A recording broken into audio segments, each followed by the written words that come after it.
Joe, how you doing? Happy New Year. I'm just fine, Tim. Happy New Year to you and to all of the Kellys, wherever they may be. Oh, dispersed throughout the world. Yes, thank you.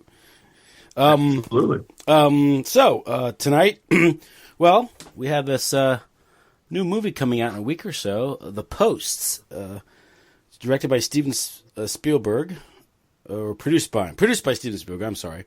From a screenplay written by Lisa Hanna and Josh Singer.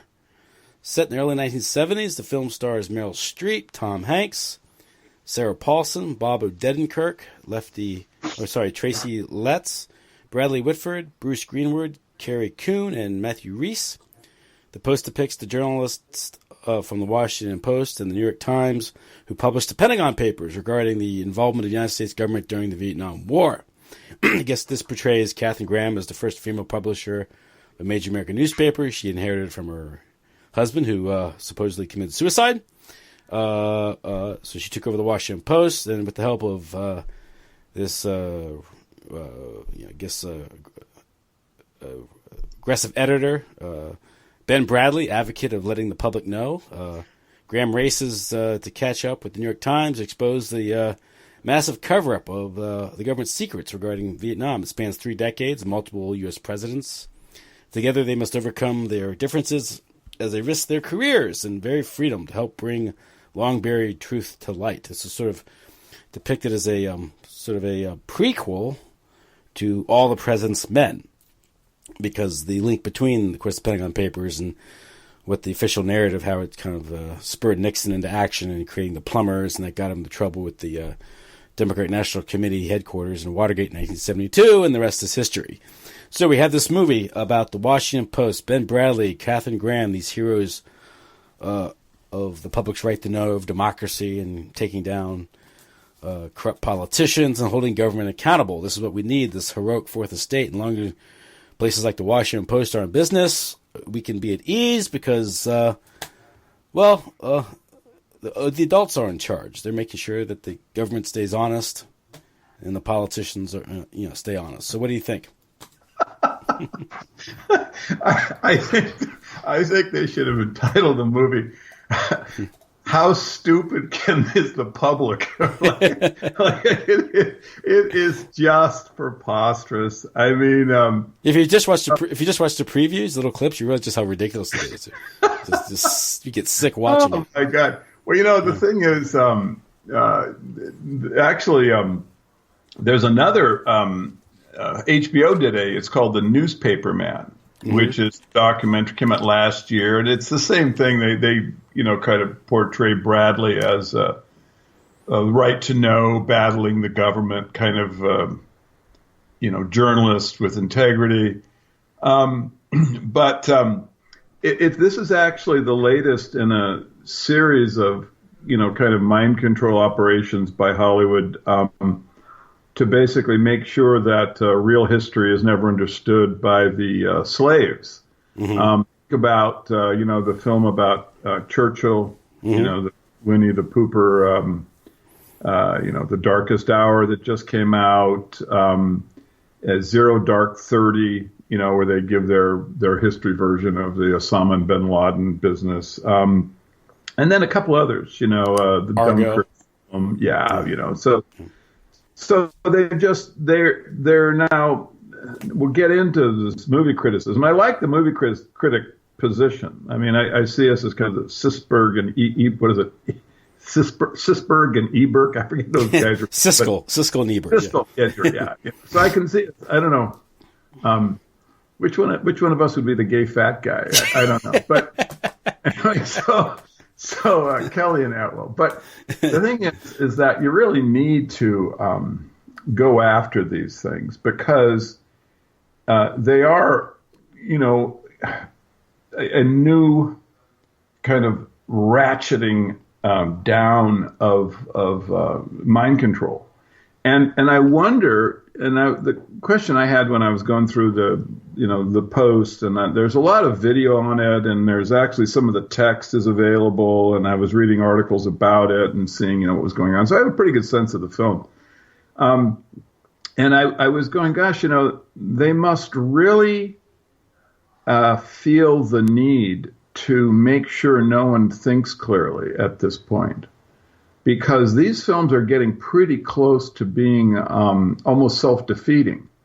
In other words, there might be a point where the propaganda is so obvious that it just basically causes more people to be skeptical than it does to put people in a mind-controlled slave situation.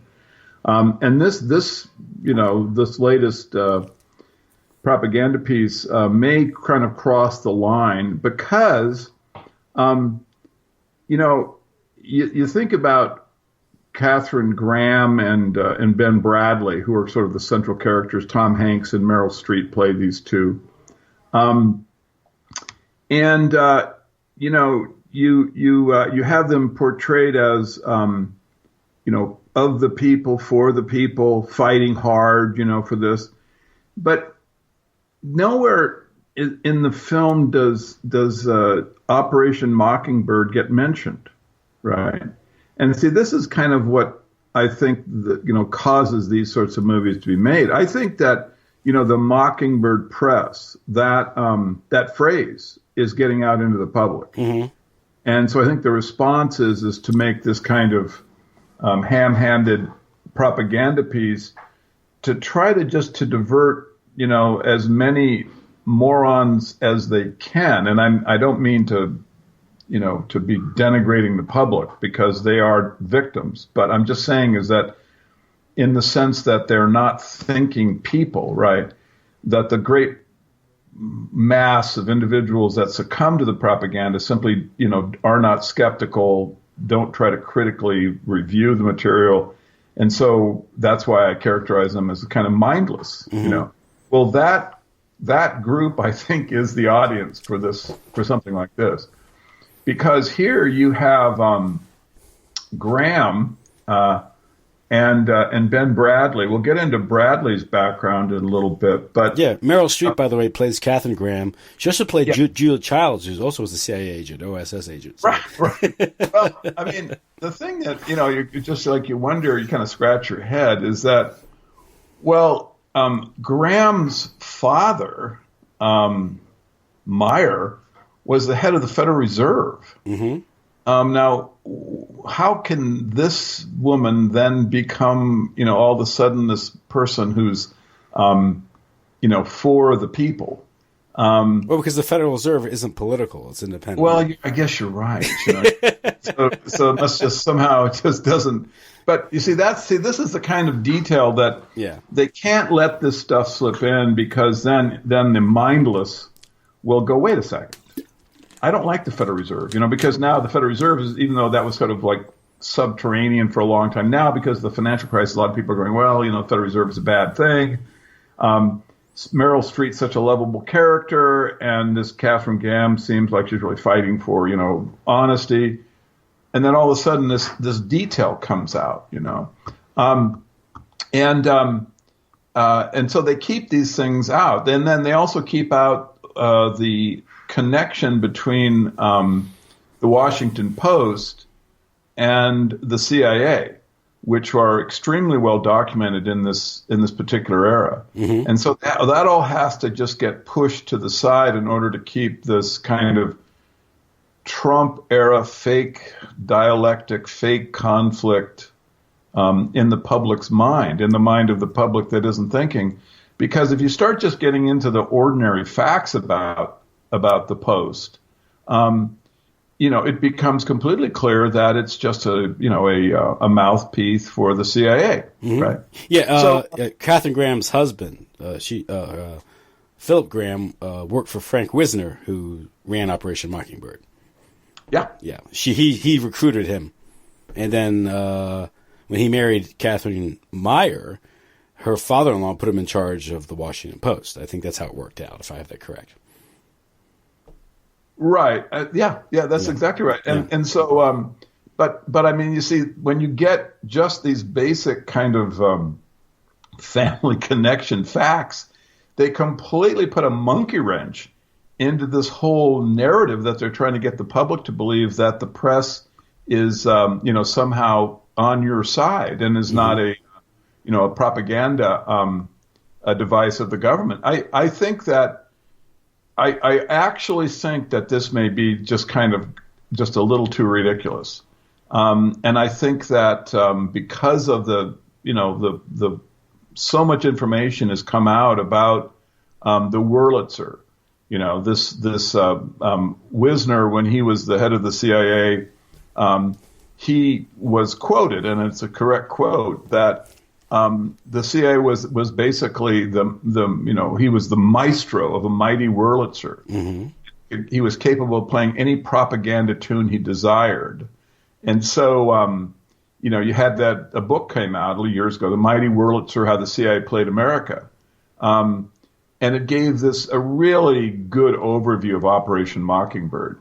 But that led to the second book. And I think that book actually kind of created a bit of the problem that is building up, that they're trying to keep down now, was Catherine the Great, which was written by Deborah Davis, and which was suppressed for a while. They actually worked to suppress it, didn't they? Him and they Bradlee. Absolutely did suppress it. Yeah, they destroyed like 20,000 copies of the book. Yeah. Because there was a lawsuit brought against it, and this is the same thing like with Gloria Steinem, where she was able to keep the book about her being a CIA agent out of press by lawsuits, but then a copy of the book was leaked to a local newspaper, but I mean local. This was like the Columbia Students Association. It had like a circulation of 500, mm-hmm. and that's where it was published.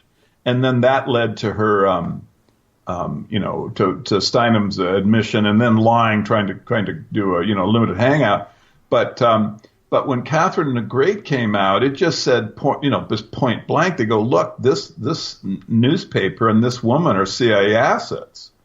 They are working with the CIA, and they're working in a sense of propaganda. And so, this is all, obviously very troubling. When you see the documentation on Mockingbird, when you see Wisner's relationship with Phil Graham and then with Catherine, that there's something wrong with the story, right?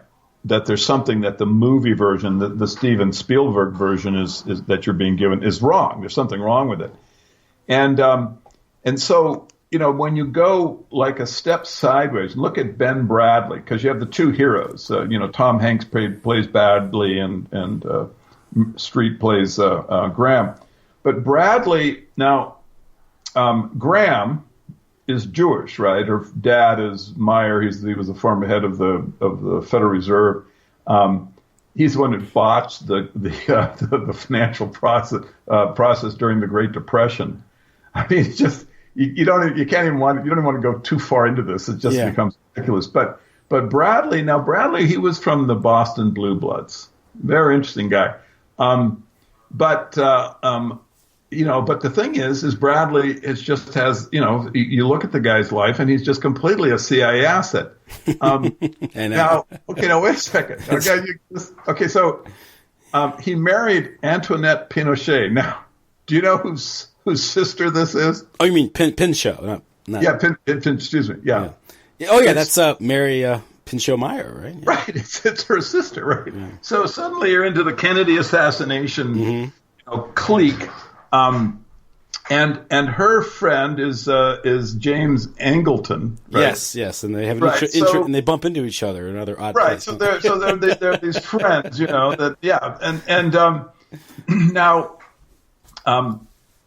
when Catherine the Great came out, Bradlee was in it, was cited as having produced CIA material, mm-hmm. right? Not hard to imagine, given his connections into Wisner, into his wife, into the fact that he knows Cord Myers. I mean, in fact, it would just be crazy to think otherwise. But Bradlee didn't like this, so he actually then threatened Hardcore Brace. Right?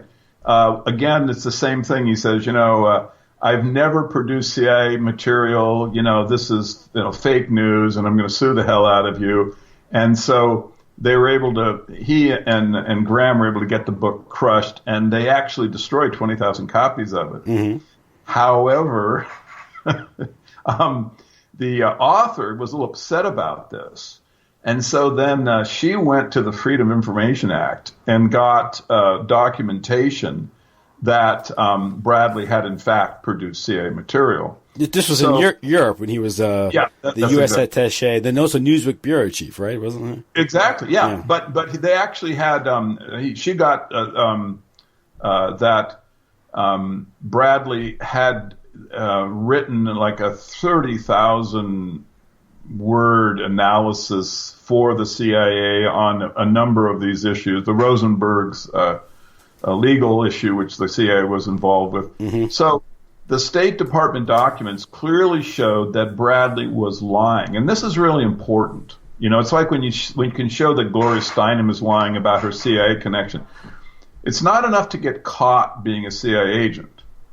It's then when you lie and get caught about what kind of an agent you were. You know at this point you're just dealing with a spook, mm-hmm. right? And remember, you know, we've talked about this, that spooks have identities, right? You're not a spook for the CIA, and then when people ask you what you are, you go, well, I'm a CIA agent, right? You know, you say, no, I'm a reporter. You have some kind of you're a lifetime actor of some kind. So Bradlee, he is a lifetime actor. Clear as a bell, mm-hmm. right?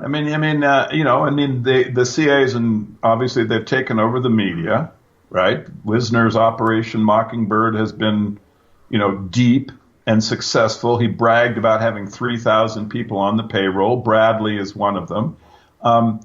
Bradlee is, he is from a family that's just completely Masonic. And go into that in a second. But I think first, I just wanted to back up 1 second and talk about Eugene Isaac Mayer, who was the financier, and then he became chairman of the Federal Reserve from 30 to 33, because then he became the first president of World Bank Group, which is then kind of one of the first, world IMF sort of thing. Mm-hmm. Now, this is really important because it places Graham in the context, of this political power, financial power. He was, he came from Yale University, typical, elitist kind of education. And then Katharine married Philip, who was an associate of Cord Meyer in Operation Mockingbird. He committed suicide. Katharine becomes the publisher, and she brings in Bradlee. Now, this is, I hope you don't mind if I just, actually, first of all, did you want to jump in here for a second? Well, it's interesting that both Frank Wisner and Philip Graham committed suicide. Yeah, I know. What's hot? Yeah. I think one 1963, one 1967 or 66 about. You have the strange thing with, you mentioned Mary Pinchot Meyer. I think Bradlee disrupted the investigation. Some say he purged himself during the trial. They tried to frame a black guy for her murder, and he tried to disrupt or at least provide false information during that trial. And of course, there's an odd story when he goes to retrieve her diary, and he runs into James Jesus Angleton in Mary Meyer's apartment or house. Well, what a shock! Yeah. So there you go.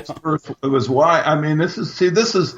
You can see that the narrative of, well, this is all just serendipity. History's unfolding. Yeah, I don't think so. It's the same like 100 people that just keep running into each other over and over again, tripping over each other, and always involved with media control, creating narratives, about what history is, about what happened, assassinations that mean this, So this is stuff that the public should be really skeptical about, and then bring that to the movie, right? They should bring the skepticism. Now, okay, so Bradlee. Now, this is like, I always think this is an important thing. I never get a chance to talk about it. So I'm just going to ask your indulgence for like a few minutes to get it, because I really want to talk about the Brahmins. Very important thing, the Boston Brahmins. If you look at who they were, you can see that they're kind of like a little, basically Bohemian Grove or Skull and Bones kind of clique, right? Because they have so much power, so much political, financial power. The Forbes, the Bradleys, the Lodges, they're all of these, the Adams, they're all of these Brahmins. And the Bradlee family is right in the middle of them. And in fact, if you look going back, you can see that Ben Bradlee was actually a linear descent of the Putnam family 3 times. It's very important because it shows how inbred this clique is. Right. That's a very important detail. 3 times Ben's family lineage is, connects into the Putnam family, and then twice, I think, into the Forbes. So if you go backwards, you just get this, this clique of individuals. But, you see Choate, Putnams, and then Sargent is another one. He's a eventually the MK Ultra guy. But the thing is that you trace them back to a particular group, and it's the Sons of Liberty. This is a really important group. I hope everybody, takes some time and studies them, because this was basically the founding fathers, right? They are lionized as our founding fathers. And in fact, they became completely the Boston Brahmin. The Boston Brahmin and the Sons of Liberty are basically the same group. So what did the Sons of Liberty do? Well, this was the group. They are all Freemasons, and back in time of the Revolutionary War, and they met at this thing called the Green Dragon. Now, this is an important symbol for Freemasons. It's related to the dragon in the Book of Revelation. Mm-hmm. If you go to Brighton Palace, which was I talked about it. It's like a Masonic homage that I think George II created right on the beach. It's just this amazing palace, but it's 100% Masonic. I mean, the furniture, the floor, the ceilings, all the paintings, it's just an homage, an insane homage to Freemasonry. But the dragon is everywhere. And so that's why it's important that the Sons of Liberty really began at the Dragon Tavern, which was a Masonic, basically operated as a Masonic lodge. The building had been purchased by St. Andrew's Lodge, which was the real heart of darkness in terms of the Masons' control over the American Revolution. It was a Boston Freemason lodge, and they owned it. And they had, the square and compasses at the front door and a big dragon, right? It was copper originally. It turned green, went through age. But this was really where the American Revolution was planned. And it's where, Revere began the ride and all this stuff, took place. And they had a song that they sang called Rally Mohawks. And it's where they kind of pretend that they're Indians, and rally Mohawks, bring out your axes, tell King George we'll pay no taxes. And anyway, so Ben Bradlee's Masonic ancestors then dressed up as Mohawks and went and dumped the tea into Boston Harbor. Now, I've talked many times about this strange relationship between the Masons and elite Jewish families. Very odd, right? Over and over again, I see this pattern. And when you see the scene in the Post, which is the name of the movie we're reviewing, you have Mayer's daughter, Catherine, talking with the descendant of the Bradleys that had been from the Green Dragon Masonic Lodge, and they are talking about basically the future of American freedom, right? Mm-hmm. And I don't like this at all, Tim, because it's another example of that odd connection that just occurs over and over again, right? And so then I guess the movie has the line in it, which is supposedly a quote from Bradlee. The Post has this line in it. It says, we have to be the check on their power. If we don't hold them accountable, who will? Mm-hmm. This is supposed to. Well, may I put forward the idea that the guys who wrote this were just rolling on the ground with laughter? that they know. I mean, think about this in the context of Operation Mockingbird. Think about this statement in the context of the Federal Reserve, the ownership of the Federal Reserve, right? And the daughter of the chair of the Federal Reserve. And think about this in the context of the Masonic control over the political structure of the United States. And then look at the sentence, right? It's a joke, you see, because they know perfectly well that the authors of it know perfectly well that that this particular collection of people would never be a check on the power of the Masonic project that is the control over the American political system. Mm-hmm. Yes, yeah, You get their true their origins, their family backgrounds, and these true connections, important connections they have to the secret society that would be Freemasonry, these lodges and secret clubs and these things, and just the family connections and these things. How Ben Bradlee didn't come to this by his true grit and his ability. He was handed to him on a silver platter, and he does his duty. And he's a complete tool of the CIA, and the CIA, of course, is an agency that works for the benefit of the very families that Ben Bradlee comes from. So, same with the banking system and these things. And then look at like how the movie gets made. Okay, so you've got the author is supposedly this girl named Liz Hannah, Jewish girl. She somehow is able to make a phone call to Amy Pascal. And even though this Liz Hannah has never had anything produced, Amy Pascal is one of the big-time Hollywood producers. And she says, she goes, this is an important movie. We're going to have to make this. And then you look a little deeper and you go, well, Amy Pascal, her dad was like a big shot at the Rand Corporation. This was where the Pentagon Paper got leaked. Yes.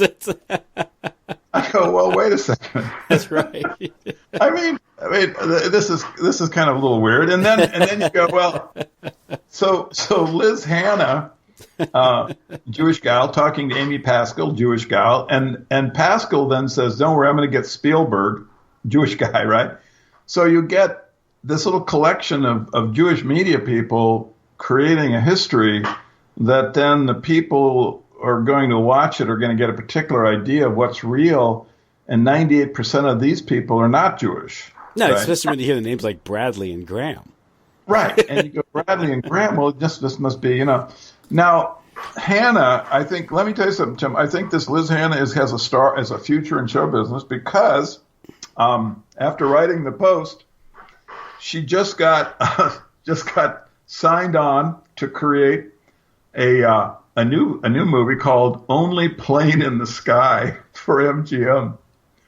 Yeah, this little gem of a film is going to be about immediately after the 9/11 attacks. President George W. Bush and his team were whisked off from a Florida schoolroom into Air Force One. Yeah. So you're going to get to see the official version of history. So, but now, Tim, do you see the pattern here? Yeah. You got film about Winnie the Pooper, The Darkest Hour, this version of reality, right? Because you don't want to look at World War II too closely. The alternative historians are starting to turn over the rocks, right? You're starting to go, wait a second. What are the shrunken heads doing, Yeah. I mean, what is this Holocaust stuff? It's like there's too much of this stuff coming out. So you hammer that down with Winnie the Pooper, Then you don't want Dunkirk looked at. Let's give them a version of this. And now here, oh my God, and of course 911. Now they're going to have another, psyop film with the only plane in the sky where we're going to see the heroic George W. Bush, trying to figure out what to do aboard Air Force One. But you see what I'm saying is that more and more Hollywood is becoming basically just trying to put out fires.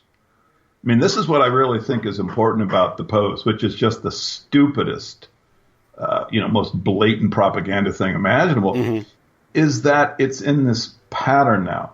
And that's why it was fascinating when I read that Hannah is going to pen her next thing is The Only Plane in the Sky, which I can just guarantee you is going to be 100% mind control propaganda piece about the nature of 911. Mm-hmm. Why? Well, because 911 is exploding. Look at the internet traffic. Too many people are going, wait, it doesn't make any sense. The official narrative is fake. You look at the press, right? You know, people are thinking the press is fake. So how do they deal with that? Well, you show the press fighting for freedom, right? Mm-hmm. You get this Bradlee story, you know.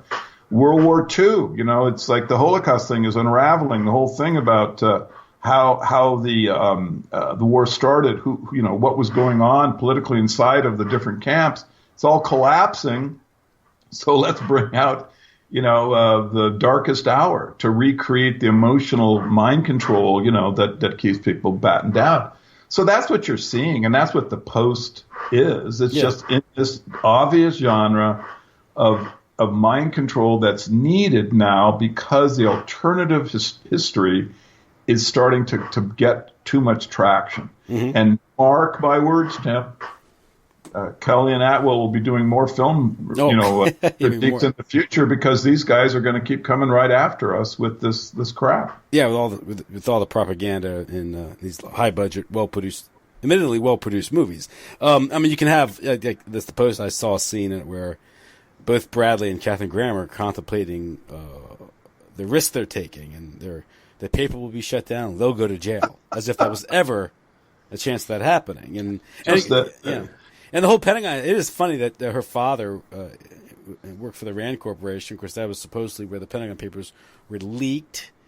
And the whole Ellsberg thing is interesting because the whole story behind the Post story is, of course, Daniel Ellsberg, this Pentagon analyst working at the Rand Corporation. He, developed a conscience, and he got access to these Pentagon Papers, which was a history of the Vietnam War up to that time, commissioned by the Pentagon, and he got a hold of it and saw that it exposed that multiple administrations had been lying to the American people about the war, and he leaked them, and he became the most dangerous man in the country, according to Henry Kissinger. Henry Kissinger is the one that convinced Nixon to go after Ellsberg, although what was exposed in the Pentagon Papers had nothing to do with Nixon. He said, that's Johnson, that's Kennedy, and that's Eisenhower administration, that's me. And Truman administration really being exposed by the Pentagon Papers. But it's one thing that's interesting about the Pentagon Papers is we get who exactly is Daniel Ellsberg. He's sort of this hero of the left, sort of the foundation-funded alternative media, the left, and these things. Democracy Now!, that type of crowd. And he in the Pentagon Papers. A very interesting timing because this was June 1971. Of course, in 1970-71, Congress was looking into their committee hearings on the CIA's involvement in Vietnam and also the CIA's involvement in narcotics trafficking and also the Phoenix program. And this took attention away from that. And the Pentagon Papers themselves, they pinned the blame on the disaster that was the Vietnam War on the Pentagon and also successive administrations and not the CIA. And, of course, between 1954 and 1963, the Vietnam War was a CIA operation. All CIA. Sure. So that's one thing about Ellsberg is he not a genuine whistleblower. He was a CIA asset whose job was to distract from the real scandal, which might have been Phoenix and the narcotics trafficking, and get people caught up on this Pentagon Papers, where the blame is fixed on the Pentagon and the White House for the Vietnam War, and CIA steers clear of any criticism in that regard.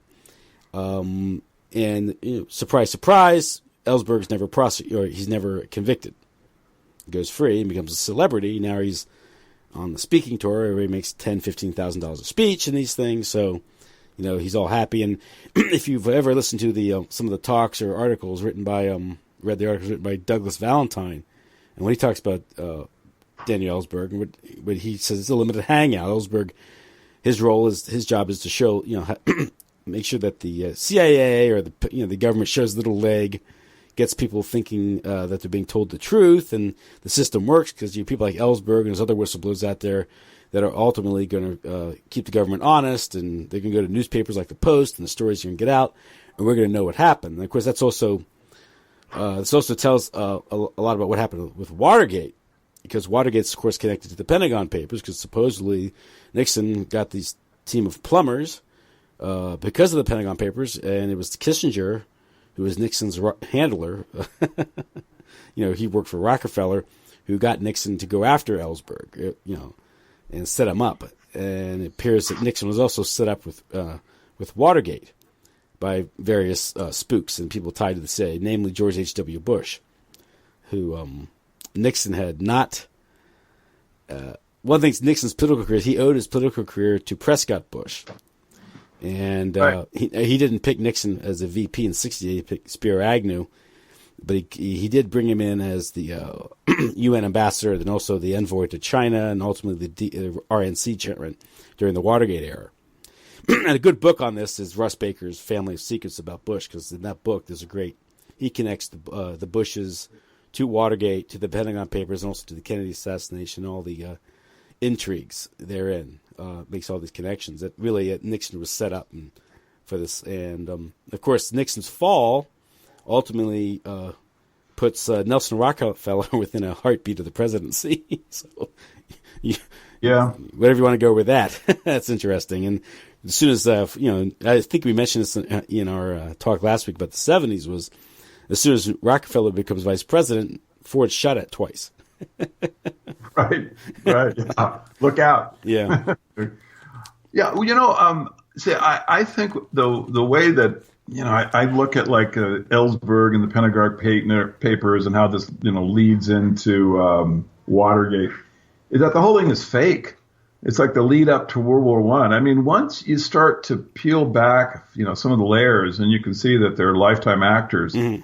You can see that really they create these things to basically just give the public certain perspective that makes them easier to control. Mm-hmm. With Ellsberg, you get the idea, like you were saying, that they show a little leg. I thought that was a great expression. Yeah, that's what they do, is they give you a bit of a flirtation about, how bad the government is. But don't worry, because here's the press, and that's not just a mind control, propaganda device owned by the oligarchs. It's really real, mm-hmm. right? I mean, the thing that is the most fake, the most fictional thing in America, other than the idea that the CIA is like an intelligence agency, is the idea that the media or the press, is legitimate. Yeah. I mean, the press is not legitimate. The press is part of the way that they create these stories. The Ellsberg is clearly a limited hangout. It's all being orchestrated. I'll give you like an example. So you go one, generation further in the story, you get to the Watergate business, and you've got Woodward and Bernstein. Mm-hmm. Now, here you have, Nixon is the arch villain, and Woodward and Bernstein are the heroes, and they take him down, so the press is operating right. Then you have the, regenning of Bradlee and Graham, the dynamic duo fighting for freedom. Mm-hmm. Except when you get into, like, Woodward and Bernstein, look at the '77 Rolling Stone article that Bernstein wrote, which is definitely created simply for the purpose to deflect away from the exposure that was coming out concerning Operation Mockingbird. Mm-hmm. In the piece, he lies his head off, and Bernstein says, there's no way that the CIA has got any kind of control over anybody at the Washington Post. I got the quotes here. I don't want to misread what he says. I have the quotes here somewhere, but so that's Bernstein. He actually in '77 he let's see if I can find it here, because I really want to. Sorry to be. Well, I think it was a CIA. I forget which CIA agent it was. It might have been Wisner, but he said that you could get a journalist cheaper than you could get a decent cargo. Yeah. Well, exactly, and that's why Bernstein's article, his '77 article in Rolling Stone, was ridiculous. But what it did was it showed that he was just a limited hangout. And so okay, so as far as Bernstein, he's part of this idea that they're giving to the American people that, don't worry, there are these, honest reporters that have access to these powerful venues, right? You have this powerful venue, the Washington Post, these fighters for freedom have access to it. They're going to give you the real story. But then when you go into Bernstein, when he has a chance to actually go after what's real, then no. Suddenly he starts to deflect away. Suddenly, no, there's no control over the Washington Post by the CIA. Well, wait a second. What about all the evidence showing it was part of Operation Mockingbird? That's Bernstein, so he's the Jewish guy. Then you got Woodward. He's the he's the non-Jewish guy.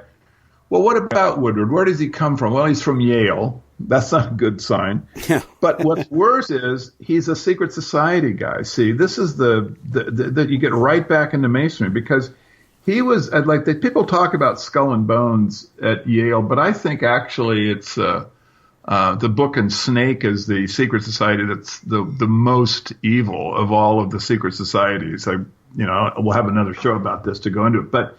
So Masonry, they established a few of these secret societies, right? They didn't just, create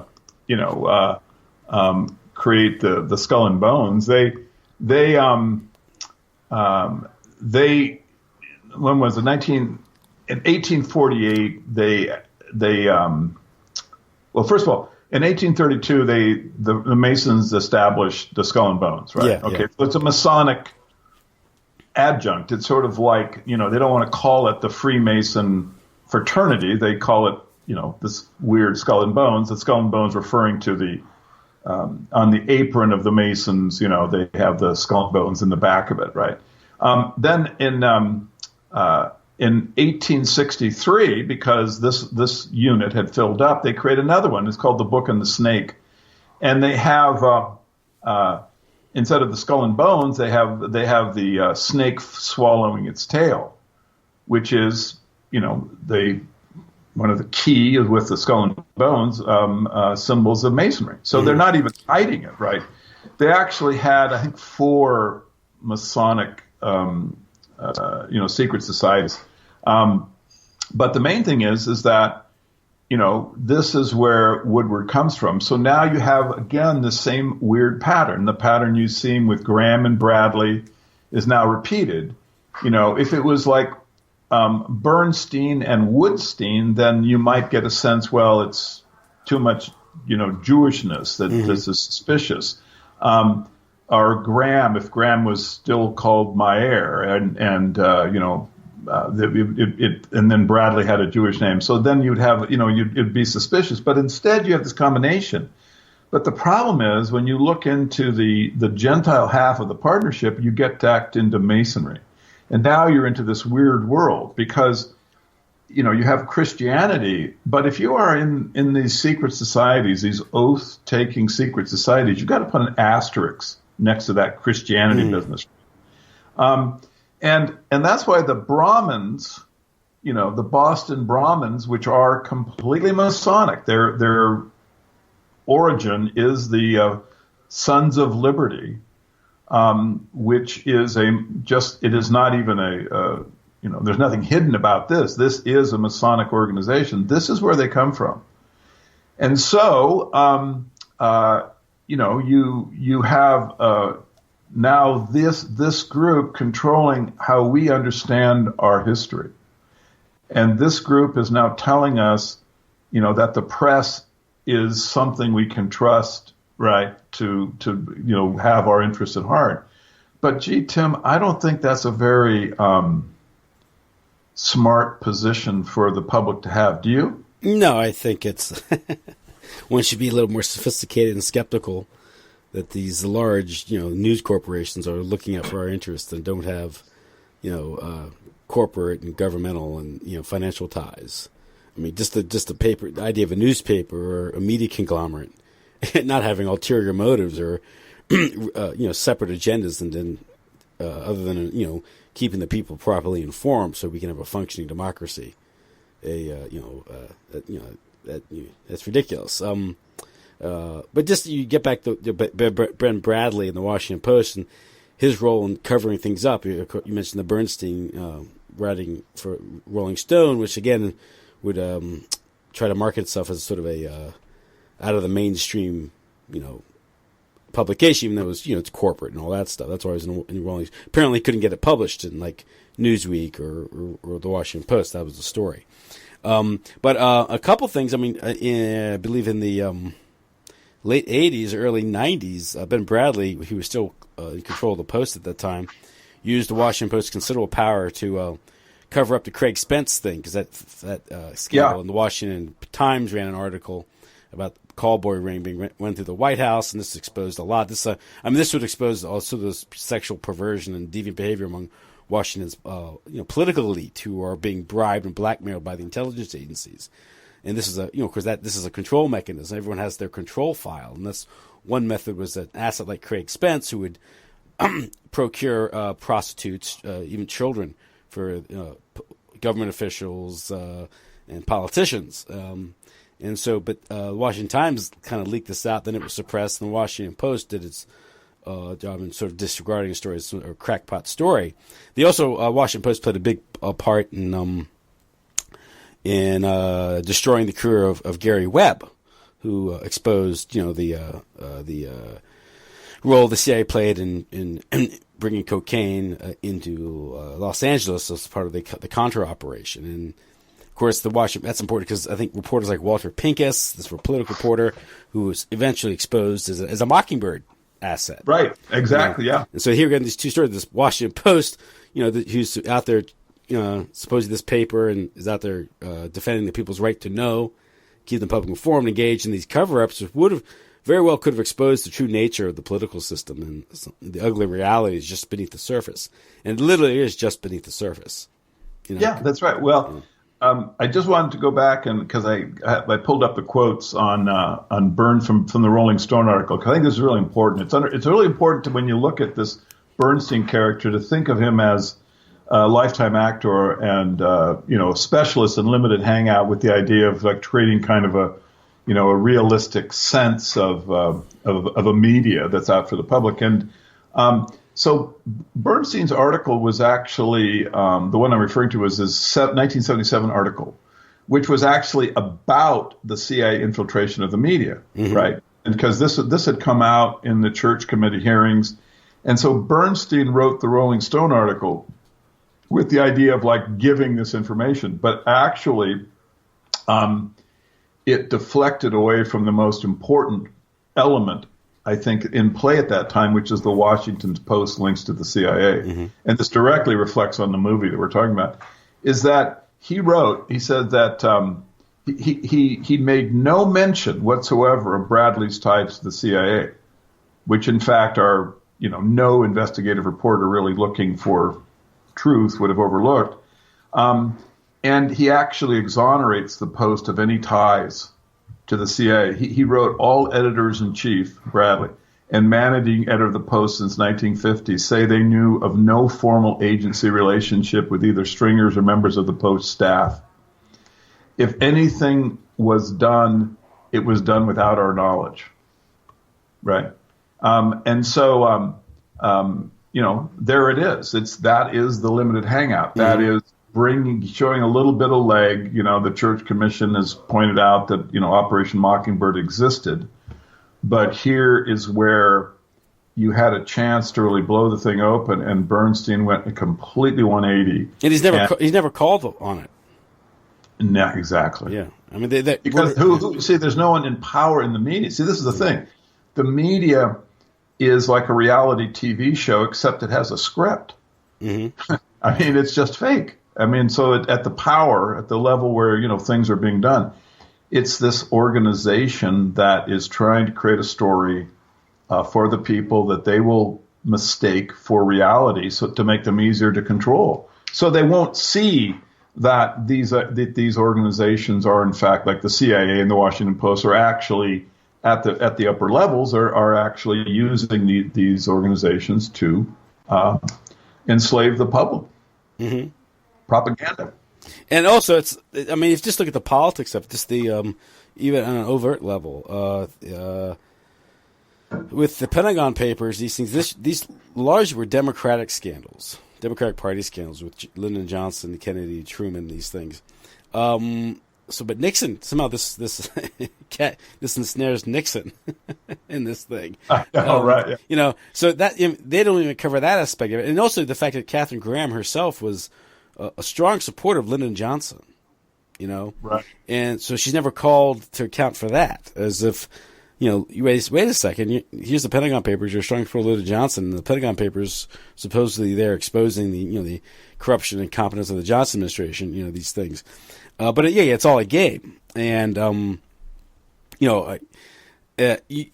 how can Bernstein ignore that in 1977 when Philip Graham, Catherine's husband, was directly tied to Frank Wisner? I mean, right. I mean, it's preposterous. It's literally preposterous that he would bring out an article like that and not headline the fact that there are ties between the CIA and the Washington Post, right?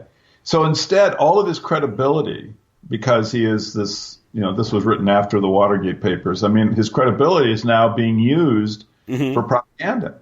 See, this is really, how the public has to rearrange their mind a little bit to be able to think better and understand what's happening to them. Is that the credibility that is being created by the opposition to, corrupt government or mind control government, that credibility is what will then be used for mind control down the road. You see, it's that simple, really. Bernstein and Woodward, I mean, people worry about, could this be like a Jewish plot? Oh, no, there's Woodward. Could this be a Masonic plot? No, there's old Carl Bernstein, right? Just this kind of like salt of the earth Jewish guys. But, well, wait a second. Could it be somehow that these guys are related to this overall long-standing historical process?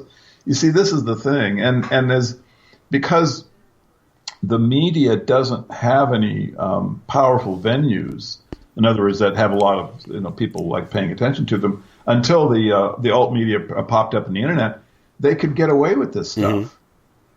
They could get away with it. If the alt media wasn't there, I mean, do you really think that anyone would critique this film in the way we're doing? In the way that, believe me, it's going to, I tell you, I think that this film is actually going to create a firestorm because it's just too unbelievable. The alt media isn't going to stand for this. They know about it. They think they don't know Operation Mockingbird? Operation Mockingbird and the Mockingbird media, that expression is becoming really common. And that's really what that's the fire this thing is trying to put out. They're trying to create the idea that, Bradlee was this, hard-bitten, guy who was, had a lasting impact on journalism. And, he brought out the Pentagon Papers, exposed the Watergate scandal. He would spur the boys on. Come on, go out. Right, exactly. Yeah. And then to play him, they get Tom Hanks, who is this a sonic cesspool character. Oh, yeah, he's like a Jimmy Stewart. Well, notice how they use him, because they had him playing Sully, the hero guy. So now here he is back, and he's just playing another hero, Ben Bradlee. He's like Sully, So they got So you got Forrest Gump as editor of the Washington Post. Forrest Gump is an everyman, who's widely loved, and they bring him back, and I think the reason that this is like the bottom of the barrel, man. This is the bottom of the damn barrel. They got the most ridiculous Hollywood actor who is, just there for mind control purposes and who has all of this avuncular kind of loving, sort of reputation, to give Bradlee some credibility. And then they bring in Meryl Streep, who's another technically adroit actress to try to bring Graham to light. And somehow their reputation and the way that they fit into people's minds is going to deflect away from the fact that, hey, wait a second.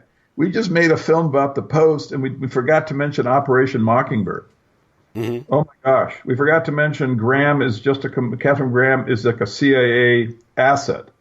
We've forgotten to mention that, it's just like, I just don't think that this is going to, certainly the, people on the internet, people who listen to like the kind of stuff we bring out, no one is going to be fooled. I think that this is very interesting. This is fascinating. I would be interested to see what kind of response there is to the post when it comes out. Yeah, I remember a few years ago, I think Spielberg, or that movie Lincoln came out. Remember that?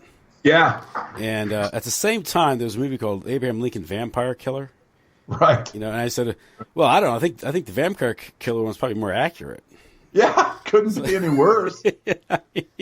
So, but I think the official. What I remember, what Woodward claimed was because he was this cub reporter, right, working for the Washington Post, and he's claimed that he was been given the night court duty. He was covering, and along comes in these burglars that are arrested, and he notices they just don't fit the profile. And he does a little research and does some names, and that's when it gets interesting because these guys are connected to Creep and these things, and G. Gordon Liddy and Hunt and these characters, and that's when it all starts. And that was the story. And because we're supposed to believe that, of course, the Washington Post. Now we're talking about Watergate, not the Pentagon Papers. But now we're here. How Ben Bradlee would allow these supposed two cub reporters to handle a story that was going to make or break the Washington Post. Yeah, and this isn't believable. It's not. Well, believable. it's completely, yeah. But it makes for a really good movie. All the President's Men is a rather well produced movie, but it is. Well, they're very heroic. Yes. Robert, Redford and Dustin Hoffman. I mean, it's Hal sort Holbrook. of who was it? Jason Robards. Yeah. Yeah. So you get these, wonderful, actors to play these guys. The scenes in the parking lot. The deep throat scene. Road. Oh my gosh, it's just so there's this jeopardy and they're fighting for freedom. But that's why when we've talked about like a lot of the background of the individuals in the counterculture, it's when they talk about their kind of the story of how they got there and how they got connected to one another, that the lies often are the most obvious because they have to just invent this stuff, right? It's like, how did, Ken Kesey and Allen Ginsberg meet? I mean, when you hear their stories, it's just preposterous. They have these weird kind of like circumstantial things that take place. And in this instance, I think how Woodward and Bernstein were given the role of the lead reporters on the most important story in American history is obviously weak. But even more bizarre, I think, is, I don't know if you're familiar with it, but Bradlee became basically the managing editor of the Washington Post after he was the head of the Washington Bureau for Newsweek. Yeah, yeah. Now, I don't know if you ever heard this story, but again, this is so. The story that they actually put out is that Bradlee, who didn't really know him, called up Phil Graham, Katharine's husband.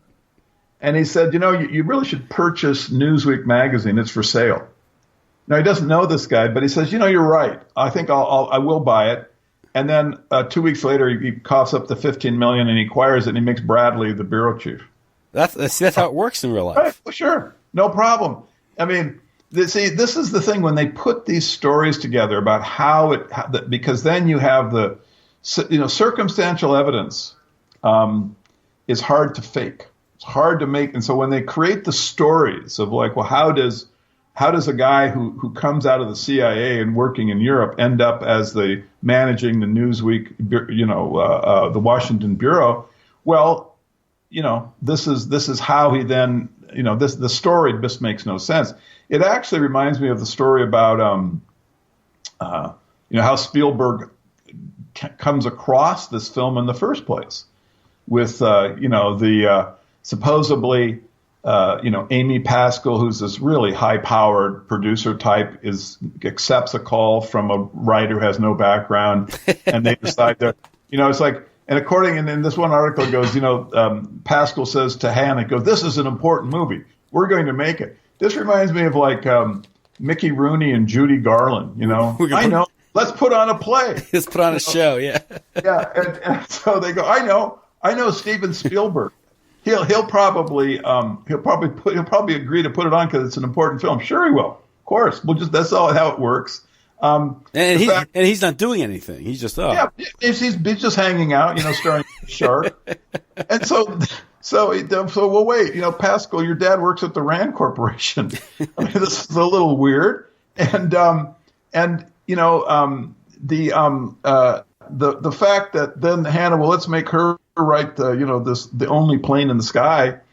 Oh man, this is all just too weird to be real, and so, a woman, Liz Hannah, who wrote a film about the Washington Post, the period of time when the Pentagon Papers coming out, without mentioning or doing any research that would uncover Operation Mockingbird. I mean, she didn't know about this. Wait a second. Catherine the Great is one of the more, widely cited pieces of history that we have in America. She doesn't know about this? Yeah, but she's a feminist icon. She's a hero, I guess she is, The movie plays that part of it too. Where underestimated the men don't think she has the resolve, she doesn't have the balls to take on. Well, I mean, I don't know. To me, I know, but I just think, Tim, I go, gee, the fact that Catherine's dad is the head of the Federal Reserve and her husband is a CIA asset working with Wisner to create Operation Mockingbird. Gee, don't we want to put those details into this film? What happened to Liz Hannah as a historian here? I mean, it's supposed to be history, right? It's definitely more interesting than this little, Well, yeah, the comic film book is pablum. I mean, it's such stupid. It doesn't even work dramatically. I think if you actually, in terms of drama and in terms of the commercial potential, the film would have worked terrific if they had played Bradlee and Streep, Bradlee and Graham, as CIA assets. Yeah. And had them plotting to like screw over the American public. That would be a blockbuster, right? It would be. I mean, it would instead of this nonsense, which is just the same old story. It's so boring. No one cares about this story. If she had just done the CIA asset aspect of the story, which is completely real and vetted and has, you don't have to go to alt media to get this, it'd be a better movie. Yeah. And if Hollywood were truly independent, and really anti-establishment and hated the CIA and was liberal and the military, it would produce movies like these. But of course, it isn't. It's completely controlled because it's all okay. I don't want to go anti-Semitic here, Tim. So you have to stop me if I go too far. But I do want to point out that you say I don't like when history is not presented clearly or when there's a bias. So you've got Liz Hannah making the phone call to Amy Pascal, Pascal's dad is, worked with Daniel Ellsberg at the Rand Corporation. Her husband is Bernard Weintraub, the former New York Times journalist, right? And then she calls up Steven Spielberg. You see what I'm getting at here? Now, these guys and girls are all Jewish guys and girls, and they're creating a story that then is going to be given to Christian people and Gentiles, and then this is going to be our version of reality and history and how the freedom of the press works. Is this the freedom of the press in operation, Tim? Are we seeing it here as in the creation of the movie? Yeah. No, yeah. But again, don't worry. We have the Fourth Estate. Yeah, right. The Washington Post, CNN, Fox News. Yeah. Yeah, we're definitely just about to get some real history given to us and some real understanding. Yeah, so it's I think that the Post, one of the kind of the what they'll sell this as this is a Trump era. They're trying to defend the essential role played by the free press. And they don't like Donald Trump. He's a threat to the freedom of the press. And again, this whole thing is fake, right? Completely fake. Trump is obviously, just a Masonic cesspool character. The whole structure, of how they're trying to tell us what is real and who. You see, this is why the Post is just another good example. I mean, this film of how they create a fake structure to give us history for the express purpose of having us misunderstand it, so that they can bring out the Post and they can say, well, this movie is, we're trying to defend the essential role of a free press, right? And they could then maybe use that as a defense against, people going, well, how come we don't mention Operation Mockingbird, right? Well, we're trying to defend, Trump, is a danger and things. the whole thing is fake, tip to stern. Everything that they're saying is a lie, basically. It's just they're giving these particular points of view just because this will keep people from realizing that the media is in general, is just something that's been created to create these fake understanding to history so that we don't rebel. Well, it's nothing new. I mean, this isn't something that started in 1947 or 48, although Mockingbird did begin in 1948, a year after the CIA created. Mockingbird was sort of a formalization or a refinement of the same thing that was going on decades before in the control of the press and control of information, because throughout the Second World War, you had the War Information Board, which controlled the press. Of course, that was during a war, so you could say, well, don't you know there's a war on? We're fighting for freedom. We can't afford to give the American people the true story. Right. Yeah. So it's all controlled. Of course, Hollywood itself. I mean, if I were to right now, even now, if I say that Hollywood is completely controlled, it's an organ of propaganda, for the system, for the establishment. People say, well, that's a little. I think it's a little too broad. What do you mean by that? It's not that simple. But then, if you look at going back to World War II, Hollywood was completely taken over by the War Department. Outfits like Disney. Look at all the propaganda films and these things. So this has occurred. It's nothing that isn't true. It's just that when we have peacetime, of course, we never really had peacetime. We had the Cold War, and it had to be these programs had to become more sophisticated. The press never held FDR to account about the questions regarding Pearl Harbor. Although if you read contemporary journalists at the time, there's all types of questions like 9/11 swirling around Pearl Harbor. My own grandfather claimed that FDR knew about it. He wasn't the conspiracy theorist. He was just a critic of the Roosevelt administration. People were very suspicious of Roosevelt's machinations lead up to the war. And those people who kind of knew what was going on knew that Pearl Harbor was not a sneak attack, that the Japanese had been maneuvered into the attack. But nevertheless, the mainstream narrative is the simplistic Tora narrative that we all get. Going back to the First World War, was it Oscar Galloway, the senator in 1917, gave a speech in the U.S. Senate talking about about a dozen newspapers have been purchased by J.P. Morgan and the financial interest in New York to control the flow of information throughout the country to facilitate the entry of the United States into the First World War. Yes, absolutely critical piece of information. Yeah. And again, this is the real history that the public needs to know. And that when you come to Mockingbird is just kind of the organization under the CIA of what's already in place. Mm-hmm. And they'll say, no, I have no formal. I love that when they say, well, I'm not aware of any formal arrangements. Well, what's formal?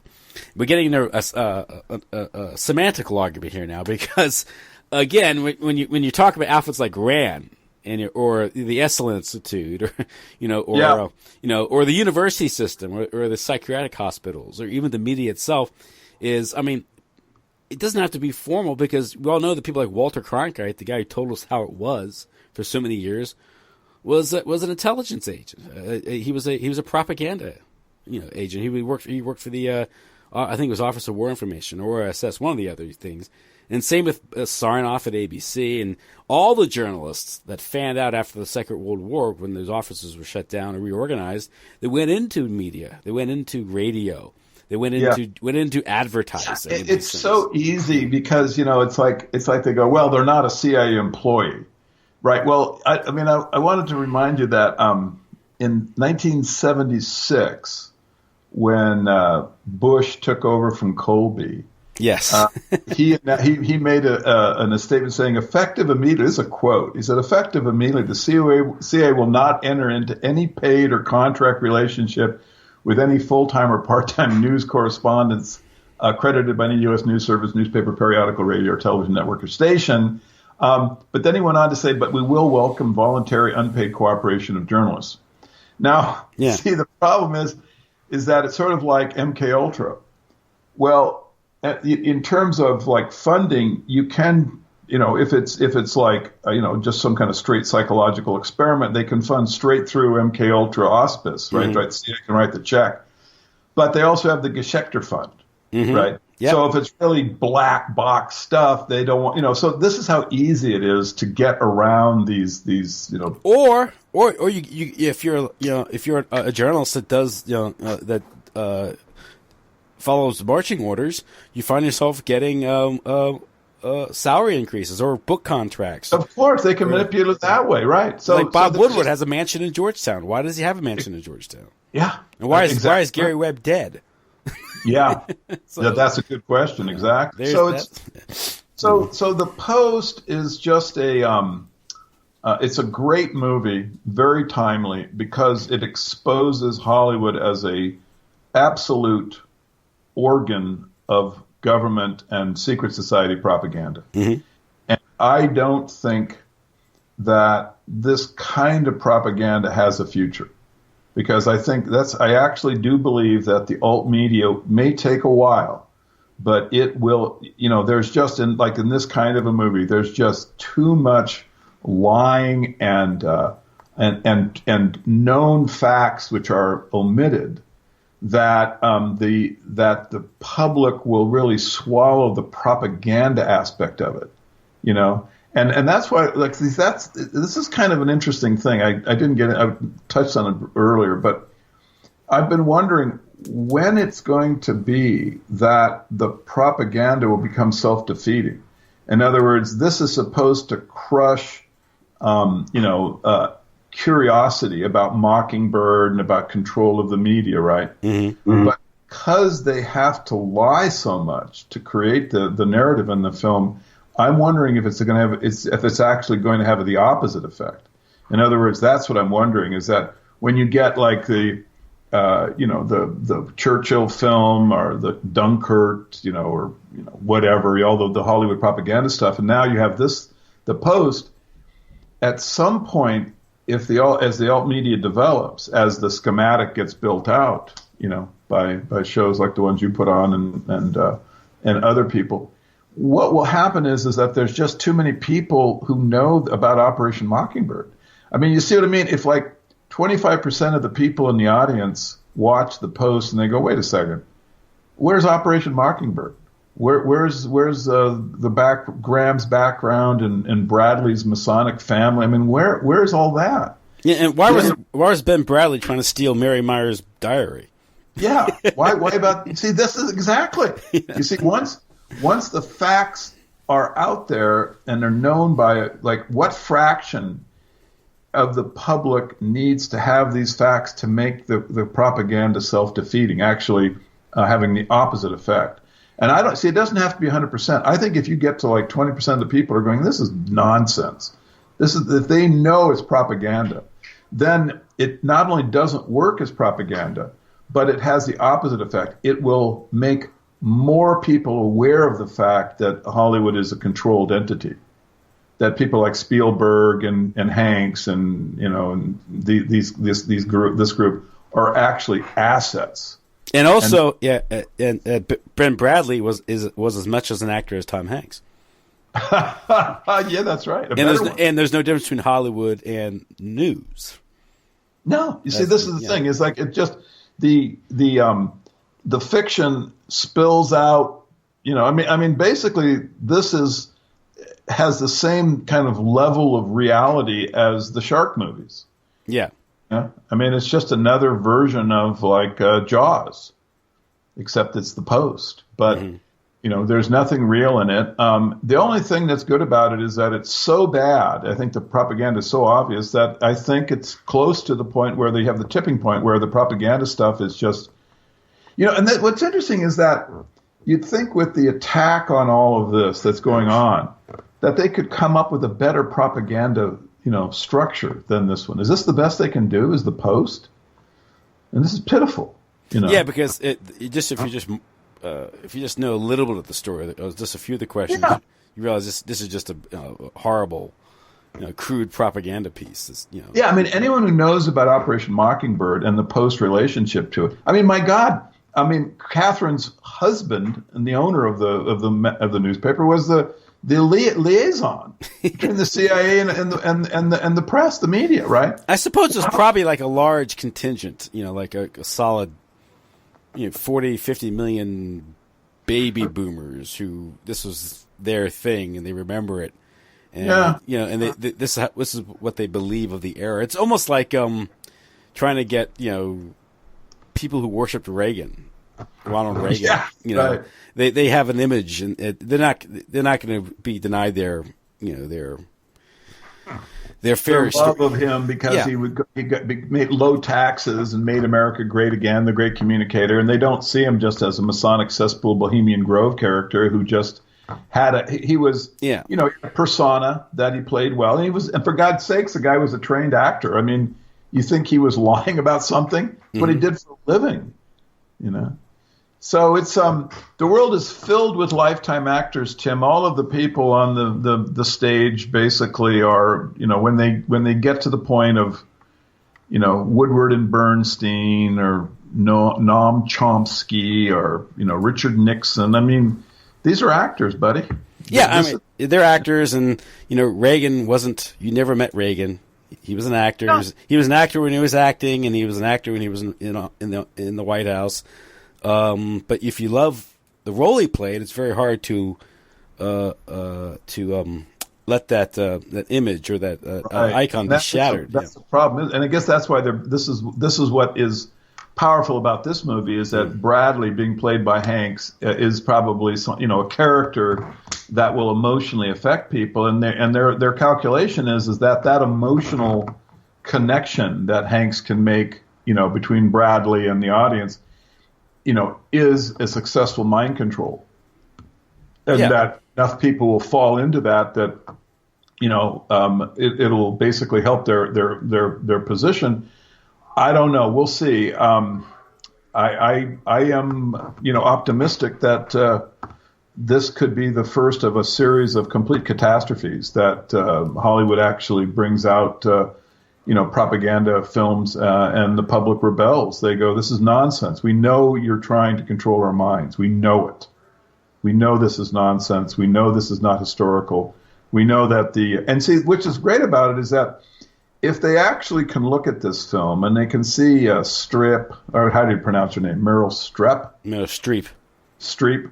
If you know that their acting skills are used as a propaganda structure, then this will break apart Hollywood's grip on us. Mm-hmm.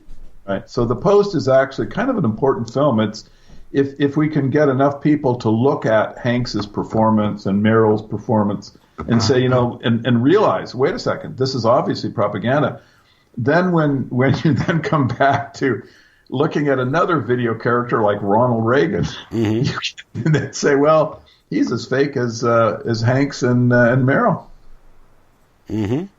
Exactly. So that's good. Okay, Joe. Guess we'll call it a show. I will talk to you soon. Yeah. And,